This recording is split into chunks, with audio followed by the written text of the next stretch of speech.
ഇന്ന് വന്നിരിക്കുന്നത് കൊക്കക്കോളയും സോപ്പും കൂടെ ഒന്ന് മിക്സ് ചെയ്ത് എന്താ സംഭവിക്കുന്നതെന്ന് നോക്കാം. അപ്പോൾ എല്ലാവർക്കും welcome back to tasty curry. ഈ ചാനൽ ആദ്യമായിട്ട് കാണുന്നവരാണെങ്കിൽ ഒന്ന് സബ്സ്ക്രൈബ് ചെയ്യുമ്പോൾ ഓൾ എന്ന ബെല്ലൈക്കനോട് ഒന്ന് എനേബിൾ ചെയ്ത് വെക്കാൻ ഓർമ്മിപ്പിക്കുന്നു. എങ്കിൽ മാത്രമേ ഞാൻ പിന്നീട് ഇടുന്ന വീഡിയോയുടെ നോട്ടിഫിക്കേഷൻ കിട്ടുകയുള്ളൂ. അപ്പോൾ തന്നെ വീഡിയോ കാണാനും പറ്റുകയുള്ളൂ.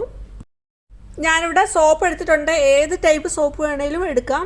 ചീപ്പായിട്ട് എടുക്കുമ്പോൾ വളരെ ചീപ്പായിട്ടുള്ള സോപ്പ് തന്നെ എടുക്കുക. എനിക്ക് ഇതാണ് കിട്ടിയത്, ഞാൻ അതുകൊണ്ടാണ് ഇത് എടുത്തിരിക്കുന്നത്. അടുത്തത് എടുത്തിരിക്കുന്നത് ഒരു 300 ml കൊക്കക്കോളയാണ് എടുത്തിരിക്കുന്നത്.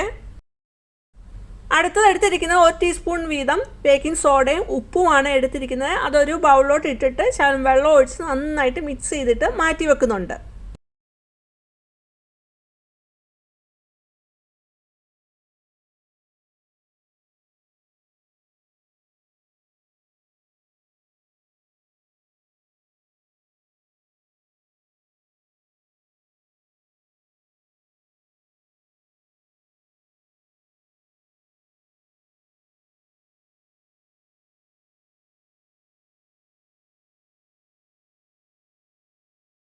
അടുത്തത് സോപ്പ് ഗ്രേറ്റ് ചെയ്തെടുക്കുന്നുണ്ട്. അപ്പോൾ ഞാൻ സോപ്പ് ഗ്രേറ്റ് ചെയ്യുന്ന ഒരു പകുതി മാത്രമേ എടുക്കുന്നുള്ളൂ.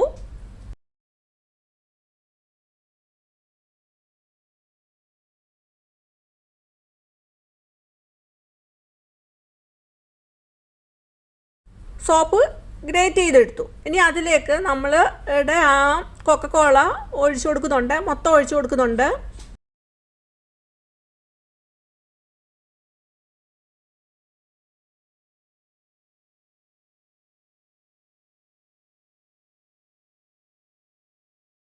കൊക്കക്കോള ഒഴിച്ചു കൊടുത്തിട്ട് നന്നായിട്ടൊന്ന് മിക്സ് ചെയ്യുന്നുണ്ട്. എന്നിട്ട് ഗ്യാസിലോട്ട് വെക്കുന്നു, ഗ്യാസ് ഓണാക്കുന്നുണ്ട്. ആ കൂട്ടത്തിൽ തന്നെ ഒരു ഗ്ലാസ് വെള്ളമോടെ ഒഴിച്ചു കൊടുക്കുന്നുണ്ട്. അപ്പോൾ നമ്മൾ ഗ്യാസ് ഓണാക്കി മീഡിയം ഫ്ലെയിമിലാണ് വെച്ചിരിക്കുന്നത്. ഒന്ന് നന്നായിട്ടൊന്ന് ഇടയ്ക്കിടയ്ക്ക് നന്നായിട്ടൊന്ന് ഇളക്കി കൊണ്ടിരിക്കണം.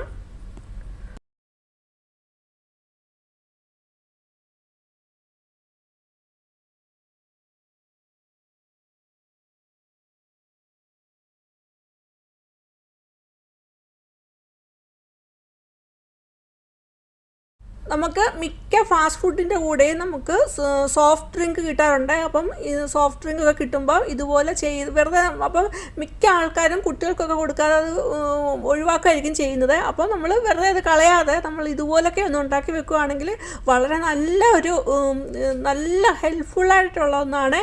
അപ്പോൾ ഇതുപോലെ ഒന്ന് ഉണ്ടാക്കി നോക്കുക കേട്ടോ.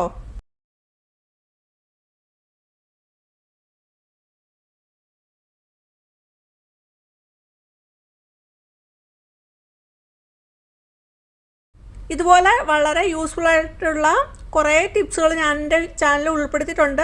അപ്പോൾ നിങ്ങൾ അതൊക്കെ ഒന്ന് കയറി കണ്ടു നോക്കാവുന്നതാണ്. നിങ്ങൾക്ക് വളരെ യൂസ്ഫുള്ളായിട്ടുള്ളതായിരിക്കും.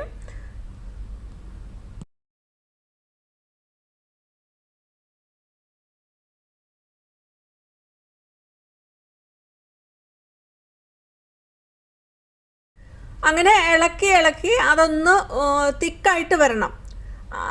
അങ്ങനെ തിക്കായിട്ട് വരുമ്പോഴാണ് അതിന് കറക്റ്റ് പരുവാകുന്നത്. ആ സമയത്ത് ഗ്യാസ് ഓഫാക്കി നമ്മൾ നേരത്തെ മിക്സ് ചെയ്ത് വെച്ചിരിക്കുന്ന ആ ബേക്കിംഗ് സോഡയും ഉപ്പൂടും വെള്ളമായിട്ടുള്ള ആ മിക്സ് ഇതിലോട്ട് ചേർത്ത് കൊടുത്ത് നമുക്ക് നന്നായിട്ടൊന്ന് ഇളക്കി കൊടുക്കാം.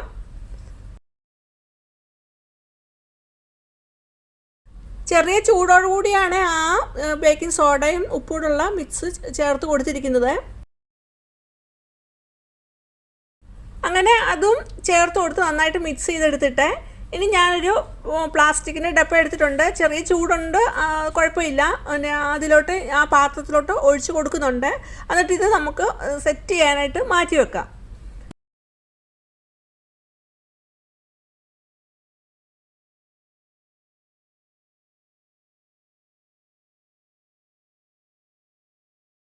അങ്ങനെ സെറ്റായി വരുമ്പോൾ നമുക്ക് ഓരോ ദിവസം കണക്കാക്കി അത് മുറിച്ചെടുക്കാവുന്നതാണ്. എന്നിട്ട് അതനുസരിച്ച് നമുക്ക് ക്ലീനിങ്ങിനൊക്കെ നമുക്ക് പാത്രം കഴുകുന്നതിനൊക്കെ എടുക്കാവുന്നതാണ്. ഞാനിപ്പോൾ ഇത് സെറ്റാകാനായിട്ട് വെച്ചിട്ടില്ല.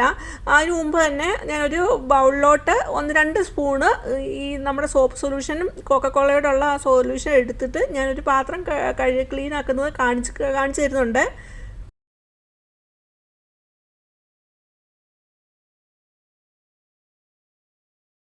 നമുക്ക് പാത്രം കഴുകാനാണെങ്കിലും അതുപോലെ കിച്ചണിലെ സിങ്ക് കഴുകാനാണെങ്കിലും അതുപോലെ വാഷ് ബേസിനും ടോയ്ലറ്റും ബാത്റൂമും ഒക്കെ കഴുകാനാണെങ്കിലും ഇത് ഉപയോഗിക്കാവുന്നതാണ്. വളരെ 100% എഫക്റ്റീവ് ആയിട്ടുള്ള ഒരു ക്ലീനിങ് ആണ് അവിടെ തരുന്നത്. ഇവിടെ ക്ലീനിങ് എങ്ങനെ നടക്കുന്നത് വെച്ചാൽ ആ കൊക്കക്കോളയും ആ സോപ്പിൻ്റെ ആ കെമിക്കൽ റിയാക്ഷൻ വഴിയാണ് ഇവിടെ ക്ലീനിങ് നടക്കുന്നത്.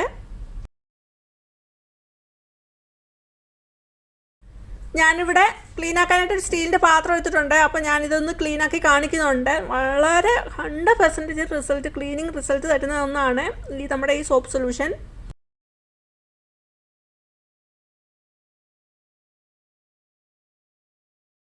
അപ്പോൾ ഞാൻ എടുത്തിരിക്കുന്ന പാത്രത്തിന് ആ പിടിയുടെ ഓപ്പോസിറ്റ് സ്ഥലം നമ്മളിങ്ങനെ എപ്പം ക്ലീൻ ചെയ്ത് വന്നാലും നമ്മുടെ കൈ എത്താത്ത ഒരു സ്ഥലമായിരിക്കും. നമ്മൾ നിന്ന് കഴിയുമ്പോൾ സാധാരണ കഴിയുമ്പോൾ നമ്മൾ ധൃതി പിടിച്ചായിരിക്കും കഴിയുന്നത്. ആ സ്ഥലത്ത് ആ പിടിയുടെ നേരെ ഓപ്പോസിറ്റ് സ്ഥലത്ത് നമ്മുടെ കൈ നമ്മൾ നന്നായിട്ടൊന്ന് കൈ കൊണ്ടുവന്ന് ഉറച്ചാലേ കഴിയുള്ളൂ. അല്ലെങ്കിൽ നമ്മൾ തിരിച്ച് നമ്മുടെ സൈഡിലോട്ട് ആക്കി പിടിക്കണം. അപ്പോൾ നമ്മൾ ധൃതി പിടിച്ച് കഴിയുന്ന സമയത്ത് ആ സ്ഥലം പിടിയുടെ ഓപ്പോസിറ്റ് സ്ഥലം നമ്മൾ മിക്കവാറും വിട്ടുപോകും. അപ്പോൾ ആ സ്ഥലത്ത് എൻ്റെ പാത്രത്തിൽ സ്ഥലം കരി കൂടുതലാണ്. അപ്പോൾ ഞാൻ ആ സ്ഥലമെല്ലാം നന്നായിട്ട് കഴുകിയെടുക്കുന്നുണ്ട്. നന്നായിട്ട് വെറും 2 ടീസ്പൂണ് ആ സോപ്പ് സൊല്യൂഷൻ എടുത്തേ ഉള്ളൂ. അത് ഞാൻ 2 ടീസ്പൂണും ഉപയോഗിച്ചില്ല. ഞാൻ കഴുകിയെടുത്ത് ഇത് നിങ്ങൾക്ക് കാണാവുന്നതാണ്. നല്ല റിസൾട്ട് തരുന്ന ഒന്നാണ്. ഇതുപോലെ ഉണ്ടാക്കി വെച്ചാൽ നമ്മൾ കൊക്കക്കോളയൊക്കെ നമ്മൾ ആരോഗ്യത്തിന് നല്ലതല്ലെന്ന് വെച്ചാൽ മിക്കവാറും നമ്മൾ അത് ഉപയോഗിക്കാറില്ല. അപ്പോൾ ഇതുപോലെയൊക്കെ എടുത്താൽ നമ്മുടെ വീട്ടിലെ ക്ലീനിങ്ങിനായിട്ട് നമുക്ക് നല്ലതായിട്ട് ഉപയോഗിക്കാവുന്ന ഒന്നാണ്.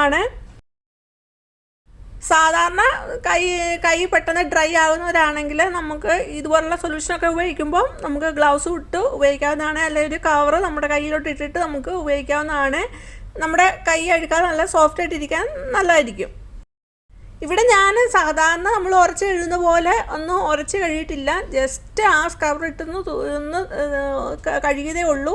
സാധാരണ നമ്മൾ ഇതുപോലെ കരി പിടിച്ചൊക്കെ ഇരിക്കുന്ന സമയത്ത് നമുക്ക് നന്നായിട്ട് ഹാർഡായിട്ട് നമുക്ക് ഒന്ന് ഉരച്ച് കഴുകേണ്ടതായിട്ടുണ്ട്. പക്ഷേ ഈ സൊല്യൂഷൻ ഉണ്ടെങ്കിൽ അങ്ങനെ അതിൻ്റെ ആവശ്യമില്ല. നമുക്ക് ജസ്റ്റ് വെറുതെ ഒന്ന് കഴുകിയെടുക്കാം. അത്രയ്ക്ക് നല്ല എഫക്റ്റീവ് ആയിട്ടുള്ള ഒന്നാണ്. 2 ടേബിൾ സ്പൂൺ എടുത്താൽ 1 ടീസ്പൂൺ മാത്രമേ ഉപയോഗിച്ചിട്ടുള്ളൂ. അപ്പോൾ ഈ വീഡിയോ ഇഷ്ടമായെങ്കിൽ ലൈക്ക് ചെയ്യുക. അതുപോലെ ഫാമിലിക്കും ഫ്രണ്ട്സിനും ഒന്ന് ഷെയർ ചെയ്ത് കൊടുക്കുക. കമൻറ്റ് ചെയ്യുക. ആദ്യമായിട്ട് കാണുന്നവർ വീഡിയോ കണ്ടൊന്ന് സബ്സ്ക്രൈബ് ചെയ്യുമ്പോൾ ഓൾ എന്ന ബെല്ലൈക്കനോട് ഒന്ന് എനേബിൾ ചെയ്ത് വെക്കുക. എങ്കിൽ മാത്രമേ ഞാൻ പിന്നീടിടുന്ന വീഡിയോയുടെ നോട്ടിഫിക്കേഷൻ കിട്ടുകയുള്ളൂ. ഇനിയും വേറെ വീഡിയോ ആയിട്ട് വരുന്നിടം വരെയും ബൈ. Thanks for watching.